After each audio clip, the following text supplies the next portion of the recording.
L'Afrique ne peut pas se développer sans sa diaspora. Malheureusement, la diaspora, dans une immense majorité, ne joue pas encore son rôle. Quel est le rôle de la diaspora? Le rôle de la diaspora, c'est de faire un diagnostic du continent, voir les problèmes qu'il y a et être un acteur de changement. Malheureusement, je constate qu'une grande partie de la diaspora joue uniquement le premier rôle. Faire des diagnostics, faire état de ce qui ne fonctionne pas, et c'est tout. Et c'est peut-être l'une des raisons pour lesquelles nous n'avons pas encore suffisamment d'initiatives comme celle-ci. Je suis un enfant du continent, je fais partie de la diaspora, et pourtant j'investis grandement au pays parce que je suis convaincu que c'est ce que toi et moi devons faire pour que les choses changent ici. Mais j'ai envie aujourd'hui de parler au cœur de quelqu'un, parce que je suis toujours très touché quand je me rends compte de l'inconscience de certains d'entre nous. Vous savez, quand on vient d'une famille pauvre, j'aime dire qu'on a l'obligation d'être ambitieux et de réussir. Je le répète, quand on vient d'une famille pauvre, qu'on a vécu dans des milieux dans lesquels on pouvait manquer parfois, ou alors les gens autour de nous pouvaient manquer parfois de choses élémentaires, on a l'obligation d'être un acteur de changement et pas simplement être quelqu'un qui parle. Voilà pourquoi j'ai beaucoup de mal avec la diaspora dont le rôle se limite à coller les petites. J'ai beaucoup de mal avec la diaspora qui voit uniquement l'Afrique comme un lieu dans lequel elle va venir pour faire la fête. J'ai beaucoup de mal avec la diaspora qui, quand elle est en Europe, est là-bas simplement comme étant passive et silencieuse. Je pense que la diaspora doit briller là où elle est, impacter le monde là où elle est et revenir au pays, faire des choses concrètes pour que ça avance ici. J'ai fait une interview à Tian Yang à l'époque et il avait dit une phrase qui m'a beaucoup marqué et que je retiens jusqu'aujourd'hui. Il avait dit « Je n'ai aucun droit de critiquer un dirigeant africain tant que moi-même, je ne fais rien. Ce n'est que quand je vais faire des choses, qu'elles vont porter du fruit, que j'aurai de la légitimité à pouvoir leur dire « Les gars, vous ne foutez rien. Les gars, vous n'êtes pas en train de travailler pour le pays. La preuve, je suis arrivé, j'ai semé, j'ai récolté et voilà ce que ça donne. » Et cette vision m'a beaucoup marqué parce que je pense que c'est ça la vision d'une diaspora consciente. La diaspora ne peut pas limiter son rôle uniquement à critiquer, critiquer, critiquer. C'est trop facile la critique, les amis. C'est excessivement facile. La diaspora doit devenir la représentation même de la réussite. C'est-à-dire qu'on doit reconnaître la diaspora non pas parce qu'ils prennent un avion pour arriver en Afrique, non pas parce qu'ils vivent en Europe, mais à cause des choses qu'ils accomplissent au pays. Voilà pourquoi est-ce qu'on doit respecter la diaspora. Et je sais que ce discours va bien évidemment fâcher certaines personnes, oui, Philippe, ainsi de suite. Mais bon, je pense qu'on a dépassé ce stade-là. Il faut qu'on puisse se dire quelques vérités entre nous. Nous sommes ici dans mon exploitation. Pour ceux d'entre vous qui ne le savent pas encore, petite parenthèse, ici on fait un concept très simple que je trouve évident, mais qui est quasi inexistant dans nos pays, de la ferme à l'assiette. Ici, dans cet espace, on fait de l'ananas.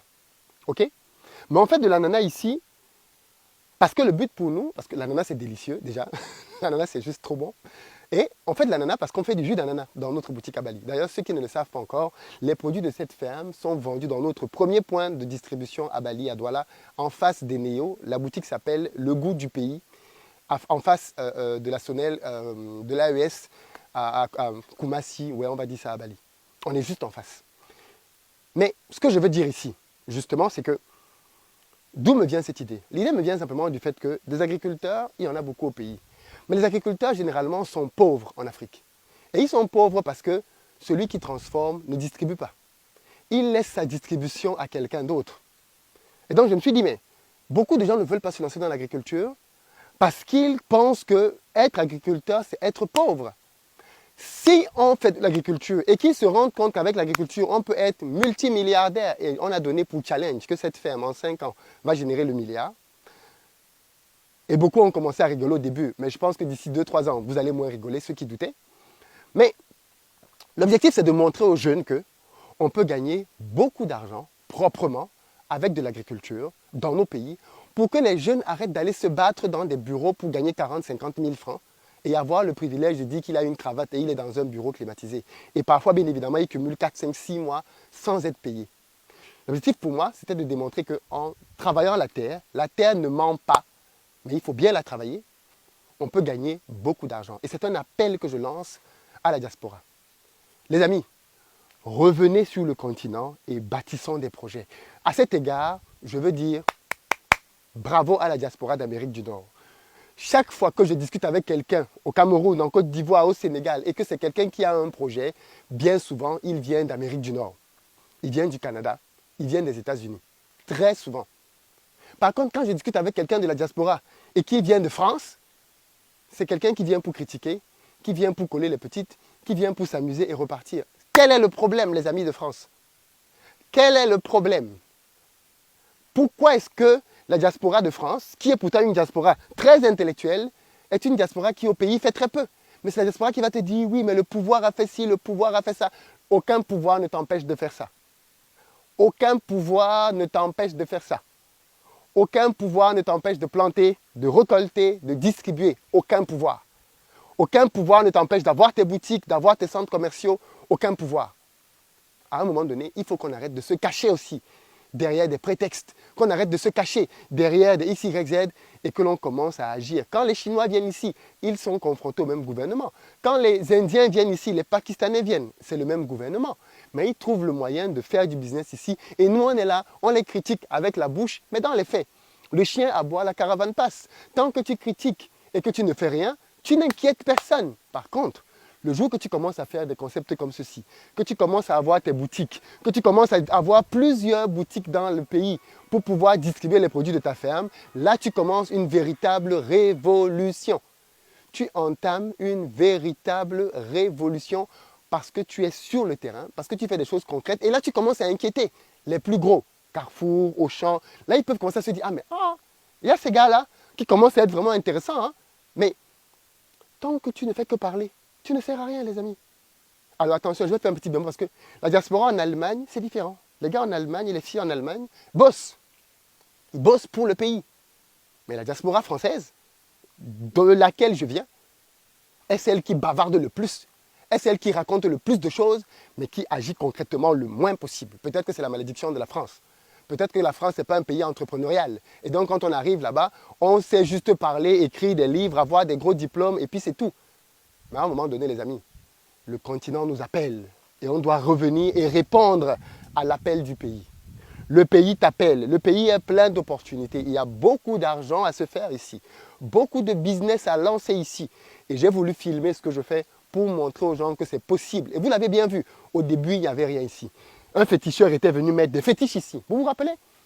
Voilà l'espace qu'il avait fétiché. Et il avait dit que si quelqu'un passait par là, il allait mourir. Non seulement personne n'est mort, mais en plus, les ananas vont commencer à pousser là dans quelques jours.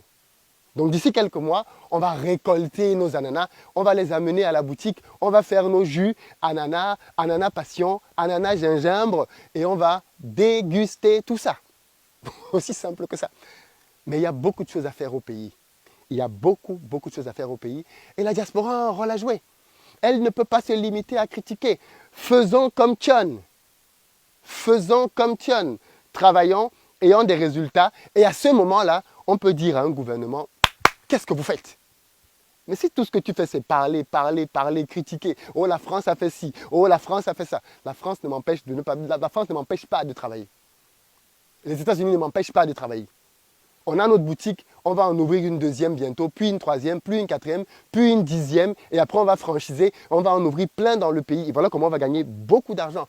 Et aucun Français, ni aucun gouvernement n'est contre ça. Donc à un moment donné, je veux bien que l'on fasse le diagnostic que les gouvernements sont défaillants à plein d'endroits. Je suis le premier à faire ce diagnostic. Mais si on finit de dire ce diagnostic et qu'on ne vient pas travailler, on est juste un théoricien de plus. Et l'Afrique a déjà trop de théoriciens. On a besoin maintenant d'hommes et de femmes d'action. Soutenez ce projet en consommant, les amis. Je sais qu'il y a beaucoup de gens de la diaspora qui vont venir pendant les fêtes. Soit c'est pour coller les petits taux, soit c'est pour travailler. Venez manger chez Le Goût du Pays. On est à Bali, au Cameroun. Ce concept, on va le développer à Abidjan l'année prochaine. Donc les amis en Côte d'Ivoire, on arrive pour développer ce projet-là. Et ainsi de suite. On va le dupliquer en Afrique et on va le franchiser.